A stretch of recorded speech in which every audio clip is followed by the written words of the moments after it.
Welcome students. Today I am going to deliver my lecture on oxyhemoglobin dissociation curve. Oxyhemoglobin dissociation means haemoglobin से oxygen का टूटना या अलग होना। Previous lecture में आप लोगों ने रेस्पिरेशन के गोल को देखा था। Pulmonary ventilation means breathing mechanism देखी थी, जिसमें डायफ्राम और रिब्स के रोल को पढ़ा था और उसके रेगुलेशन को देखा था। So, what is the goal of respiration? Respiration का जो गोल है वो क्या है? To provide oxygen to tissue. जो एटमॉस्फेरिक ऑक्सीजन है वो टिश्यू तक पहुंचाना। ठीक, ऑक्सीजन टू टिश्यू मतलब ये एटमॉस्फेरिक ऑक्सीजन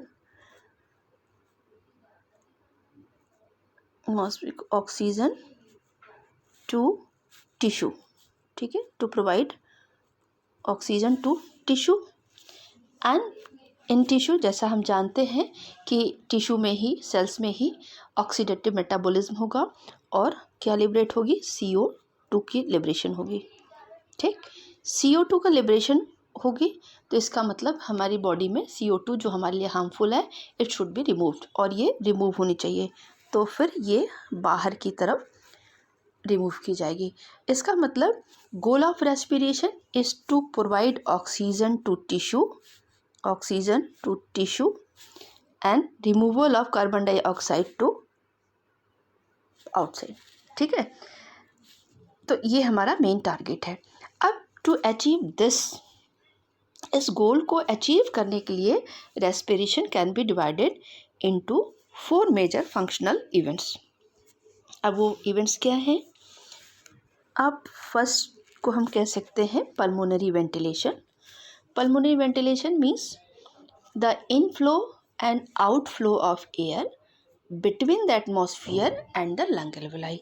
मतलब यहाँ पे देखिए, यहाँ पे गैसेस का पार्शियल प्रेशर के अकॉर्डिंग इनफ्लो एंड आउटफ्लो होगा। ऑक्सीजन जो है अंदर आएगी और कार्बन डाइऑक्साइड बाहर जाएगी। ये हमारा पल्मोनरी वेंटिलेशन होगा। तो exchange between atmospheric air and lung alveoli, जो गैसेस का एक्सचेंज हो रहा है वो एटमॉस्फेयर और लंग एल्वेलाई के बीच हो रहा है। ये हमारा पल्मोनरी वेंटिलेशन है। And second is the diffusion of oxygen and carbon dioxide between the lung alveoli and the blood. ये हम देख सकते हैं, ये हमारी एल्वोलस है, ये ब्लड कैपिलरीज है, तो इसके बीच में हमारा एक्सचेंज हो रहा है। तो कार्बन डाइऑक्साइड देखिए इंटर कर रही है और ऑक्सीजन कैपिलरी में जा रहा है। That's also depends on the partial pressure. Third event is the transport of oxygen and carbon dioxide in the blood and body fluids to and from the cells. तो अब क्या होगा? अब ये ट्रांसपोर्टेशन होगी ब्लड में। देखिए यहाँ पे हमारा जो है आर्टेरियल ब्लड है और यहाँ जो है आपको ब्लू कलर से शो करता होगा थोड़ा, वो मिक्स्ड ब्लड है, जिसमें यहाँ ऑक्सीजन की परसेंटेज ज़्यादा है, यहाँ ऑक्सीजन कम है, यहाँ कार्बन डाइऑक्साइड जो है वो कम है और यहाँ कार्बन डाइऑक्साइड ज़्यादा है। तो ये हमको आज इस लेक्चर में हमें मेन क्या देखना है? Transportation of oxygen. ठीक है, तो ट्रांसपोर्टेशन ऑफ ऑक्सीजन मैंने पहले भी बताया था, which form of oxy haemoglobin. Next lecture में हम लोग कार्बन डाइऑक्साइड के ट्रांसपोर्ट के बारे में बात करेंगे। अब ये जो सारी चीज़ें हैं हमारे ऑक्सीजन, आपको ध्यान होगा कि आपने पढ़ा है glycolysis, Krebs cycle and electron transport chain, जो कि ये सेल में ऑक्सीजन पहुँचेगा न्यूक्लियस से। यहाँ आपको O2 ऑक्सीजन मिलेगी, ग्लूकोज की यहाँ बर्निंग होगी और CO2 लिबरेट होगी और CO2 इंटर कर जाएगी। तो यहाँ पे हमारा ये एक तरह से इंटरनल रेस्पिरेशन, जो सेलुलर रेस्पिरेशन है वो होगा, और ऑक्सीडेटिव मेटाबॉलिज्म के थ्रू ऑक्सीजन यूटिलाइज होगी और कार्बन डाइऑक्साइड मूव होगा। तो हम ये कह सकते हैं कि पूरा जो गोल है रेस्पिरेशन का, ये पूरा एटमॉस्फेयर से ऑक्सीजन को टिश्यू तक ले जाना और कार्बन डाइऑक्साइड को रिमूव करना। ठीक है, तो ये हमारा गोल है। हम इस लेक्चर में आगे आपको बताना चाहेंगे सिर्फ oxy haemoglobin, transport of oxygen. Now Transport of oxygen. 97% of oxygen is carried by the RBCs bound to hemoglobin and 3% is transported dissolved in plasma. जितना भी हीमोग्लोबिन है उस ब्लड में, वो हमारे जितना भी ऑक्सीजन इंटर किया उसका 97% वो हीमोग्लोबिन कैरी करेगा, लिटिल अमाउंट 3% अप्रॉक्सीमेट जो है वो प्लाज्मा में डिजॉल्व होंगे। हीमोग्लोबिन सभी जानते हैं हमारा बहुत ही इम्पॉर्टेंट पिगमेंट, रेस्पिरेटरी पिगमेंट, जो कुछ इन्वर्टिब्रेट जाइक एनिलिड्स जिसमें वो प्लाज्मा में डिजॉल्व होता है और वर्टिब्रेट में ये आरबीसीज में होगा। ठीक है, तो haemoglobin is the red pigment, हमारे ब्लड का जो रेड कलर है due to the presence of haemoglobin which is present in the RBC, is an allosteric protein with multiple ligand binding sites, consist of 4 protein globin chain to each of which is attached a heme moiety and iron porphyrin compound. 2 pairs of globin chains exist within each hemoglobin molecule. ये आप जब haemoglobin का structure देखेंगे तो आपको समझ में आ जाएगा कि इसमें हीम मोइटी जो है उसमें आयरन पॉरफायरिन रिंग है, कंपाउंड है, और 4 जो है ग्लोबिन प्रोटीन, मतलब 2 पेयर्स ऑफ ग्लोबिन चेन है। ठीक है, इट मीन्स कि haemoglobin that is globin protein and haemochromogen iron complex. Okay, now अब हम देखते हैं कि ऑक्सी हीमोग्लोबिन फॉर्म कैसे हुआ। As each hemoglobin molecule possesses 4 atoms of iron, it can transport 4 molecules of oxygen या 8 molecule। ये आप रिएक्शन जो रिवर्सिबल रिएक्शन दिख रहा है, Hb4 + 4O2 ऑब्टेन Hb4O8। अगर हम मॉलिक्यूल के पॉइंट ऑफ व्यू से बोले तो 4 मॉलिक्यूल ऑफ ऑक्सीजन, और एटम कहें तो 8 ऑक्सीजन जो है atom of oxygen combined with the hemoglobin. Okay, if all of the sites on the hemoglobin molecule are occupied by O2, then molecule is 100% saturated. ठीक है, 100% saturation तब होगा जब हीमोग्लोबिन की सारी साइट्स पे ऑक्सीजन बाउंड कर जाए। ठीक, अब हम देखते हैं कि ऑक्सीजन कैरिंग कैपेसिटी क्या है किसी के ब्लड में। Normal person that is haemoglobin, यहाँ पे ये बी है not E, haemoglobin is equal to 15 gram per 100 ml of blood. ये वेरिएबल है और इसी से हम लोग कहते हैं कि अगर 15 से बहुत ज़्यादा कम हो जाता है तो हम कहते हैं कि पर्सन एनीमिक है। अगर 6, 7, 8 अगर हीमोग्लोबिन का होता है ग्राम पर 100 ml तो वो एनीमिक होगा और उसकी ऑक्सीजन कैरिंग कैपेसिटी कम होगी। जब ऑक्सीजन कम मिलेगा तो हमारा हर सेल को ऑक्सीजन कम मिलेगी और ऑक्सीजन की डेफिशिएंसी में हमारी एनर्जी प्रोडक्शन नहीं होगा। ठीक है, तो इसलिए वो पर्सन जो है वो वीक होगा, वीकर होगा। और ऐसी कंडीशन में हमको कैलकुलेट करना होगा कि अगर हीमोग्लोबिन इतना है तो हम उस पर्टिकुलर पर्सन का कितना ऑक्सीजन कैरिंग कैपेसिटी है। 1 gram of hemoglobin bind about 1.34 ml of oxygen। ठीक है, जब फुल्ली सेचुरेटेड है तो 1.34 ml बाइंड करता है। ठीक, 100 ml of pure blood, this is the spelling mistake, blood है ये, combined with 20 ml of oxygen when hemoglobin is 100% saturated। तो आप इसको कैलकुलेशन से ये निकाल सकते हैं, लेकिन जो नॉर्मल कंडीशन है प्रैक्टिकली जो होता है वो 97% ही सेचुरेशन है। तो आप ये देखिए कि हम इसको समझते हैं इस तरह से कि हमने आपसे कहा कि 1 ग्राम HB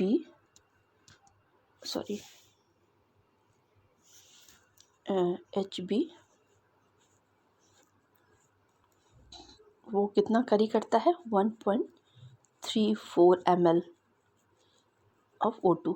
ठीक है, मान लीजिए किसी हेल्दी पर्सन का जहाँ पे 15 ग्राम की बात है, हीमोग्लोबिन है, HB है, तो 15 इंटू 1.34 इज इक्वल टू कितना होगा, वो हमें मिलेगा 20.1 ml। ठीक है, हमने कहा कि 97% सेचुरेशन होता है, तो 20.1 का 97%, 100, ये जब निकालेंगे तो हमें जो वैल्यू मिलेगी दैट इज़ 19.4 ml पर 100 ऑफ ब्लड। ठीक है, तो ये हमें मिल रहा है, मतलब 20 ml नहीं, नॉर्मल कंडीशन में 20 ml सेचुरेटेड होगा, ऑक्सी हीमोग्लोबिन जब होगी कंप्लीट सेचुरेशन होगा, बट प्रैक्टिकली 97 ही पॉसिबल है, तो वो 19.4 ml है।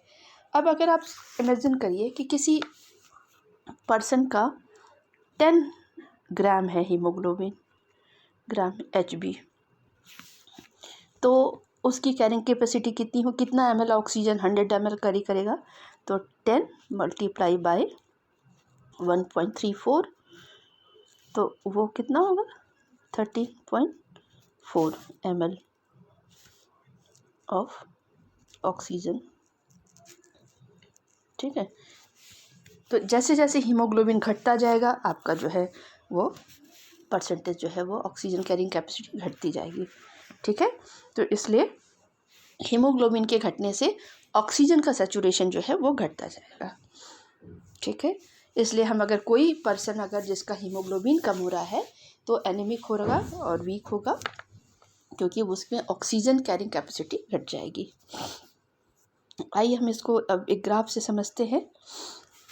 नॉर्मल सिचुएशन में एक जब हम ग्राफ प्लॉट करते हैं तो हमें एक सिग्मोइड या एस शेप का ग्राफ मिल रहा है।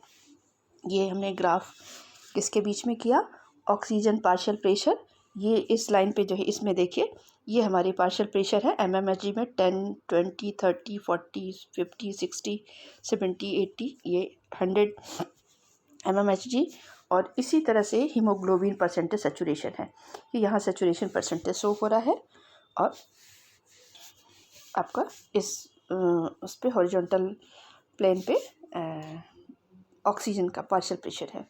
ठीक, नॉर्मल कंडीशन में जो सेचुरेशन होगा दैट इज़ 97 पॉइंट, हम जब कह रहे हैं ये percent of saturation that is 97%। तो हमें जो कर्व है वो ये, जैसे यहाँ पे देखिए ये आपको सेचुरेशन मिल रहा है, तो जो ब्लू कलर है इस ग्राफ में वो नॉर्मल है, बाकी जो है हमारी शिफ्टिंग दिख गई है। तो अगर एक ग्राफ हमारा जब जैसे जैसे ऑक्सीजन का पार्शियल प्रेशर बढ़ता जाएगा तो सेचुरेशन जो है होगी वो बढ़ती जाएगी।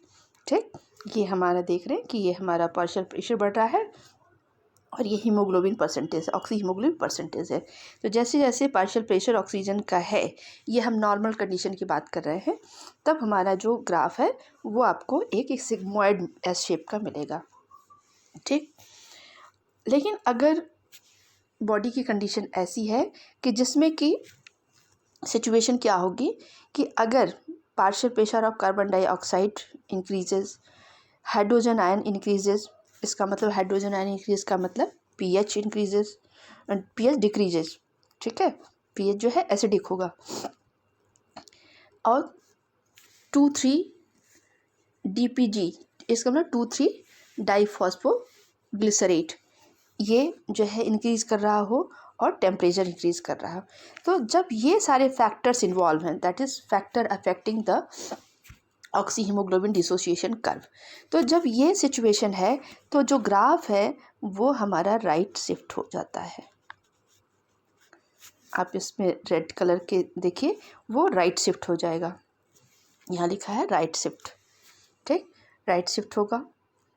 ठीक है, तो राइट शिफ्ट के लिए जो क्या कंडीशन है, जिसमें हमारी जो मेन चीज़ें क्या दिख रही हैं, डिक्रीज एफिनिटी फॉर ऑक्सीजन। जब कार्बन डाइऑक्साइड का पार्शियल प्रेशर इंक्रीज होगा, हाइड्रोजन आयन इंक्रीज होंगे, 2,3 DPG डाइफॉस्फोग्लिसरेट इंक्रीज करेगा और टेम्परेचर इंक्रीज करेगा। ऐसी कंडीशन में जो ऑक्सीजन की एफिनिटी है वो डिक्रीज हो जाएगी। इसका मतलब ऐसी कंडीशन में ऑक्सीजन लिबरेट हो जाएगा। ठीक।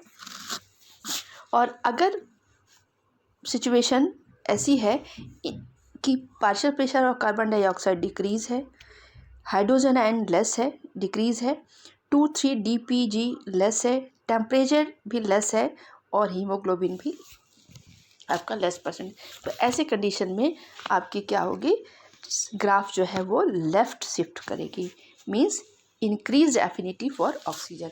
वो ऑक्सी हीमोग्लोबिन फॉर्मेशन आपका के प्रति एफिनिटी बढ़ेगी।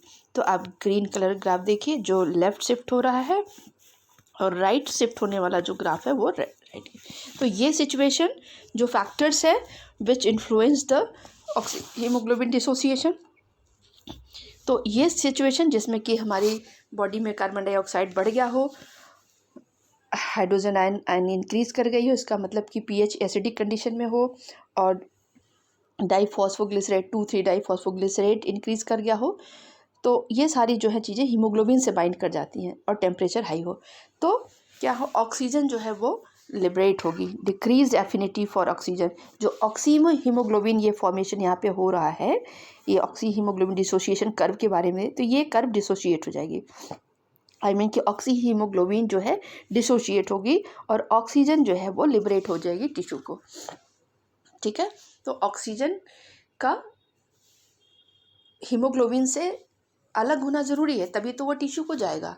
ठीक है।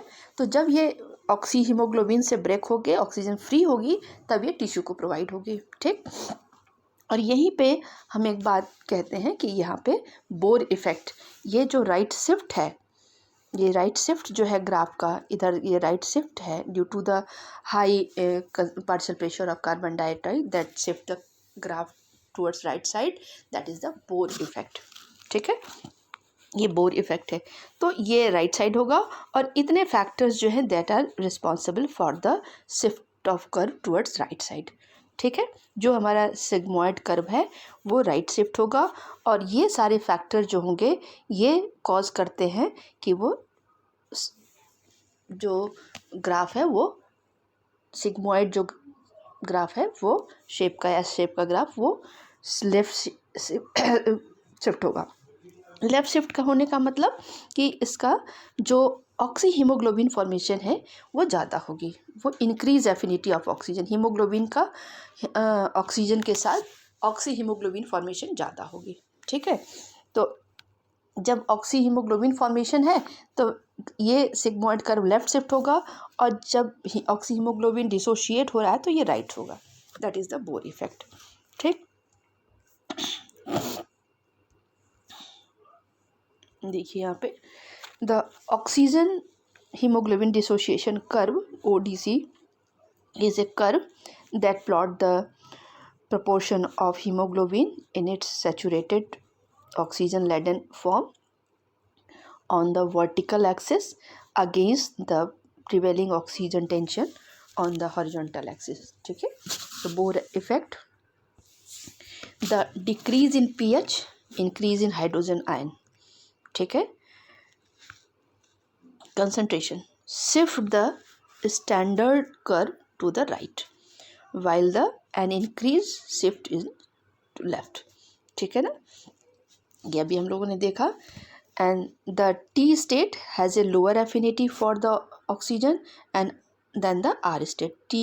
T state जहाँ पे affinity जो है वो lower affinity है ऑक्सीजन के लिए for the oxygen, और R state जो है जिसमें कि ज़्यादा affinity है। ठीक है, sorry. So with increased acidity the hemoglobin bind less oxygen for given partial pressure and more hydrogen ion. This is known as Bohr effect. ठीक है, and increased carbon dioxide pressure in the tissue helps unload oxygen in the tissues. Bohr effect is opposite to Haldane effect, where increased oxygen pressure helps unload CO2 in the lungs. Haldane effect करता है कि ये जो Bohr effect के opposite है, यहाँ पे जब बोर इफेक्ट कहता है कि ऑक्सीजन कार्बन डाइऑक्साइड का प्रेशर जब बढ़ जाता है तो जो हमारा ग्राफ है वो राइट शिफ्ट हो जाता है। ठीक है, जो प्लॉट अभी हमने दिखाया वो सिग्माइड कर्व जो है वो राइट शिफ्ट हो जाएगी और ऑक्सीजन जो है वो टिश्यू को लिबरेट हो जाती है। ठीक है, और एक तरह से हार्लेन इफेक्ट है किसका अपोजिट है, जिसमें कार्बन डाइऑक्साइड जो है वो बाहर की तरफ लिबरेट होती है, रिमूव होगी और ऑक्सी हीमोग्लोबिन फॉर्मेशन होगा। ठीक है, तो एक बेसिकली हम लोग इसको कह सकते हैं कि जब हमने एक ग्राफ बनाया उसके बीच में ये पार्शियल प्रेशर, ऑक्सीजन के पार्शियल प्रेशर और हीमोग्लोबिन परसेंटेज के बीच में, सैचुरेशन के बीच में सैचुरेशन परसेंटेज, तो आपको जो ग्राफ मिल रही है वो ये है। ठीक, यहाँ तक हमें जो है वो 97% का सैचुरेशन है। ठीक, 100% आपका यहाँ पे होगा। ठीक है, अगर हमारा जो कार्बन डाइऑक्साइड जो है वो परसेंटेज ज़्यादा है, पार्शियल प्रेशर CO2 का, टेम्परेचर ज़्यादा है और जो है हमारी 2-3 DPH ज़्यादा है, इंक्रीज कर रही DPH ज़्यादा है, DPG ज़्यादा है, और ऐसी कंडीशन में हीमोग्लोबिन भी अगर आपका जो है इम्पोर्टेंट रखता है कि लेस हीमोग्लोबिन है, ऐसी कंडीशन में कार्बन डाइऑक्साइड का प्रेशर का बढ़ना, इसका मतलब हाइड्रोजन आयन कंसंट्रेशन भी आपका जो है ज़्यादा है, तो ऐसे में क्या pH होगा, एसिडिक होगा। ठीक, तो ये सिचुएशन जो होगी वो क्या करेगी, हमारा जो कर्व होगा वो स्लाइटली राइट शिफ्ट हो जाता है। तो ये हमारा डिस्प्लेसमेंट जो है that is the Bohr effect है। ये जो शिफ्ट का राइट कर्व का राइट शिफ्ट होना जो है, डिस्प्लेसमेंट जो हो रहा है, that is the Haldane effect, जिसमें कि ऑक्सीजन जो है, ऑक्सी हीमोग्लोबिन जो हमारा हीमोग्लोबिन है HbO2 जो है ऑक्सीजन फ्री हो जाएगा, इससे हीमोग्लोबिन और ऑक्सीजन Hb फ्री होगा, ये रिड्यूस फॉर्म में हो जाएगी हीमोग्लोबिन और ऑक्सीजन लिबरेट हो जाएगी टिश्यू को। ठीक है, तो मेन पर्पस हमारा जो ऑक्सी हीमोग्लोबिन डिसोसिएशन कर्व का है कि वो जो है ऑक्सीजन जो है टिश्यू को डिलीवर करना है। जब तक ऑक्सीज हीमोग्लोबिन फॉर्म में है वो ब्लड में ट्रेवल करता है, तो जब कार्बन डाइऑक्साइड का प्रेशर इंक्रीज़ करेगा तो वैसे ही कार्बन डाइऑक्साइड जो है वो ब्लड में इंटर करेगी, ब्लड में कार्बन डाइऑक्साइड का पार्शियल प्रेशर इंक्रीज़ करेगा और ऑक्सीजन जो है वो टिश्यू को लिबरेट, तो ऑक्सी हीमोग्लोबिन जो है वो ब्रेक होगी, डिसोसिएट हो जाएगी और ऑक्सीजन लिबरेट हो जाएगी टिश्यू को। That is the main purpose of the oxy haemoglobin dissociation curve. Okay, so thank you.